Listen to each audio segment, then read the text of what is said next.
Greetings, my name is Michael Cook. I'm an application developer, design artist, and system engineer, and in this particular video I'm going to be covering New-VmController-Network, which is sort of something that I've been working on the last few days.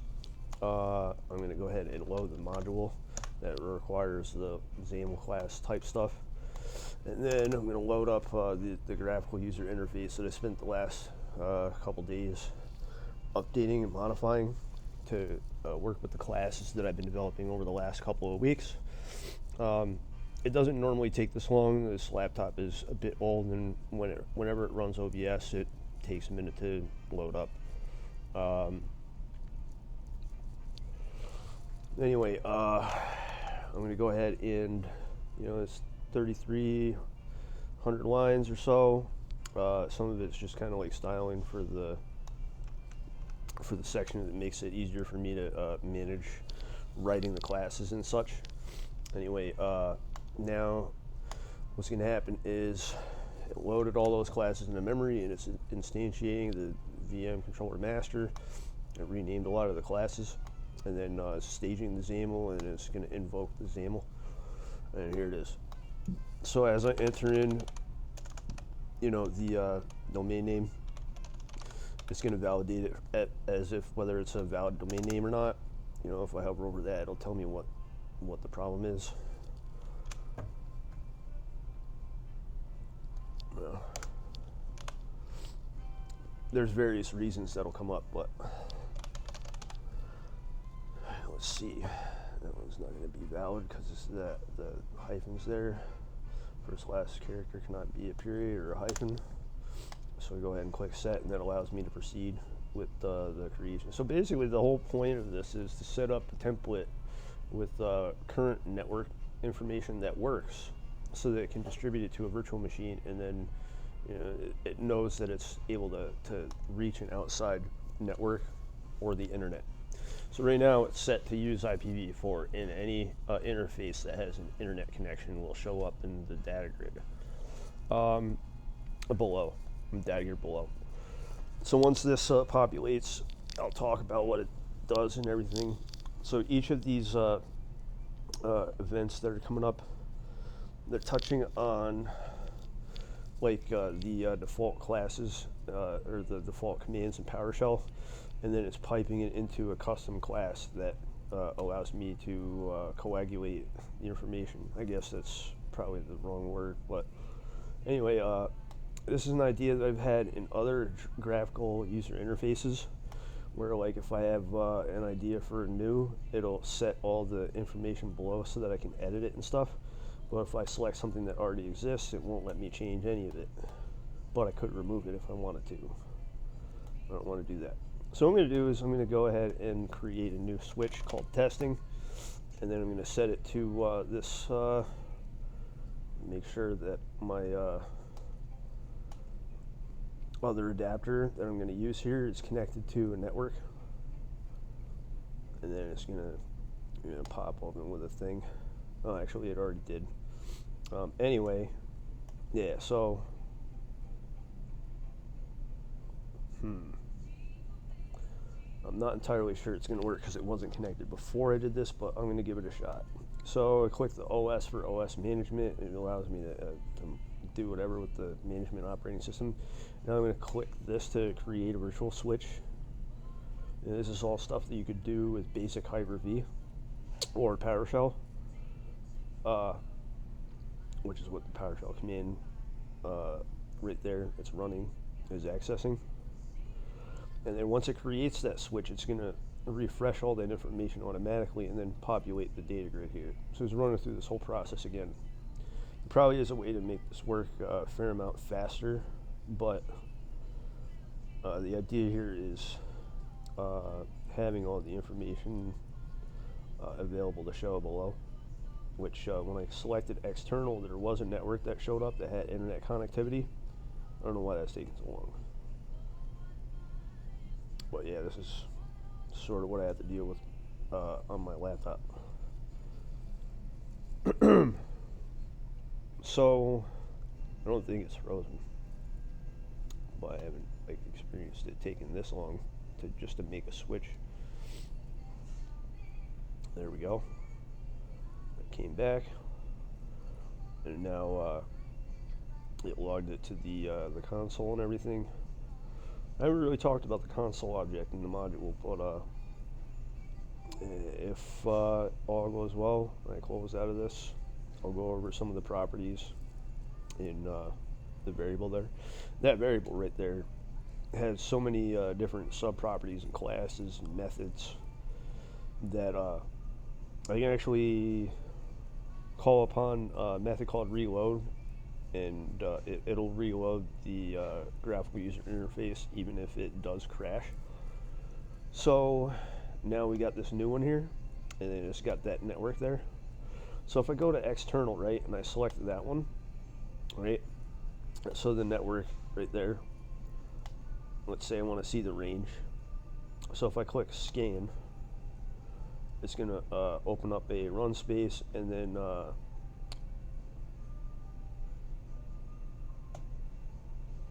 what the hell? It opened up a run space, and then it came back with all of that information there. I don't know why it's glitching out right now.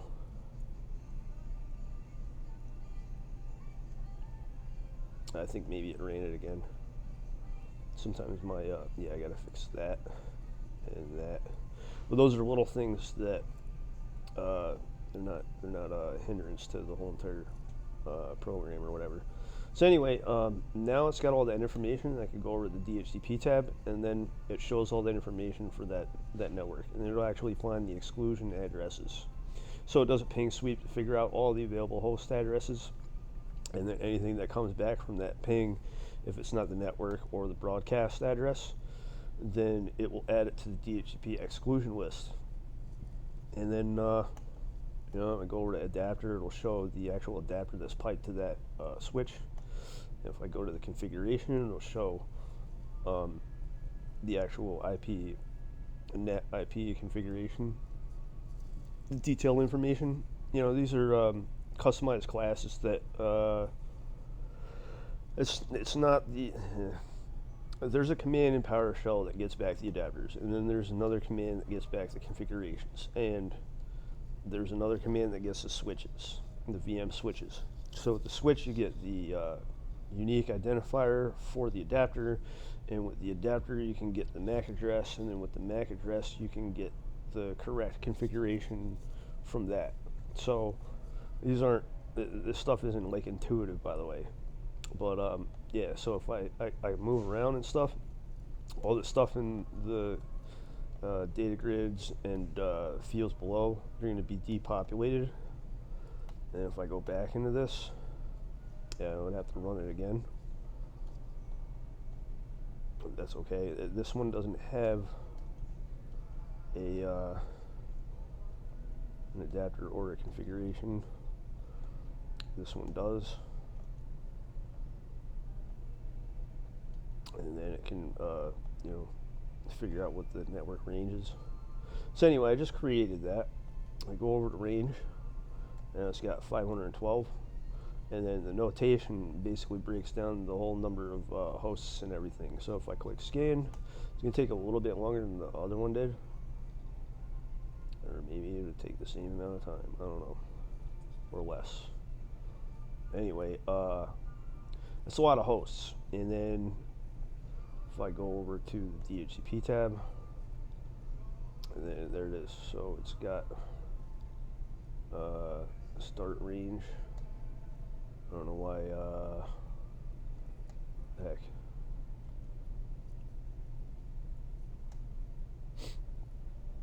Oh, the gateway is 192.168.4.1, which is also the same as a trusted.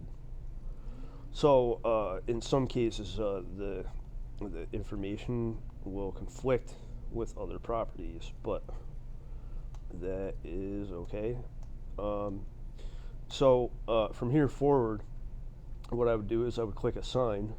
It's not coded yet, and then I would have the other tabs that show up with net NewVmController.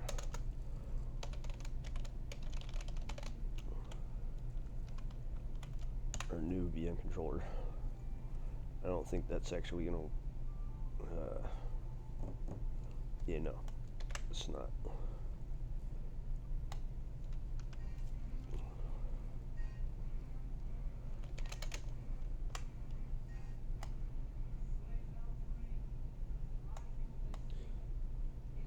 Yeah, I should have run another process.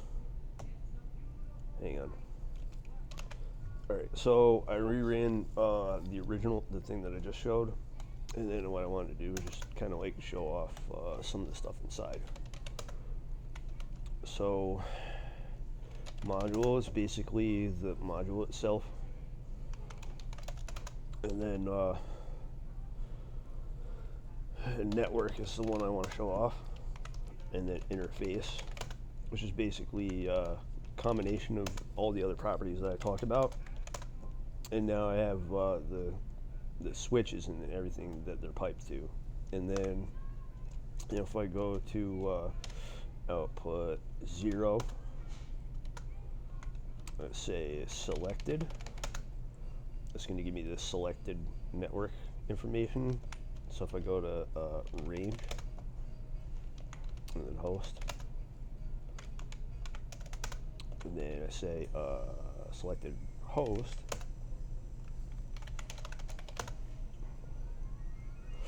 it gets me all of that stuff that was partially shown in the data grid, and then DHCP, all the information that's going to get propagated to the child item virtual machines. So, and then also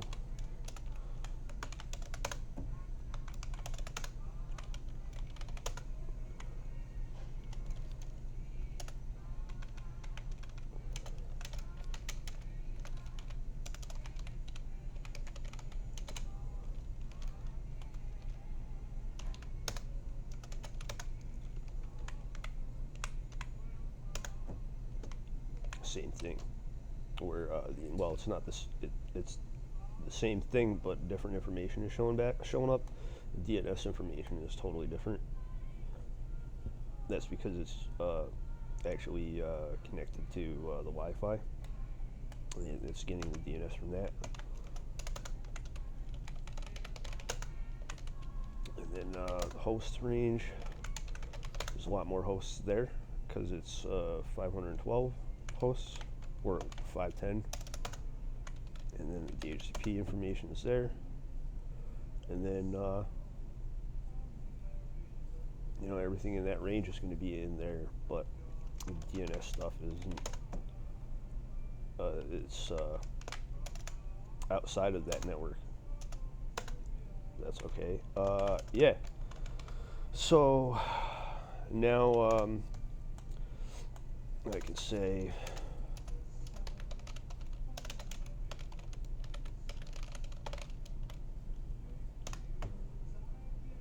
I don't know if this is gonna freeze up again.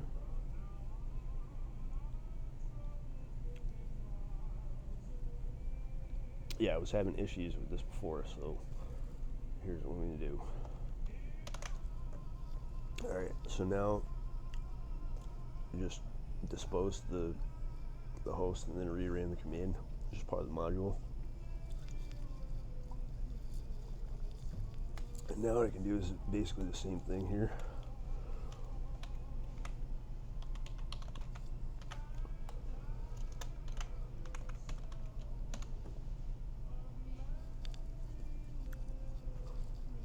Alright, so now what I have to do is take everything in the GUI that I just showed off and implement it here. That way it can go along with all this other stuff here. And same idea with selecting stuff in the GUI and whatever. But yeah, I'm not going to finish that tonight. There's a lot of there's a lot to do with the code behind to tweak it and make it more work better on the back end than it did beforehand, and that's why sometimes it'll freeze when it gets to getting network controller. This is trying to be meticulous, and sometimes it can't be.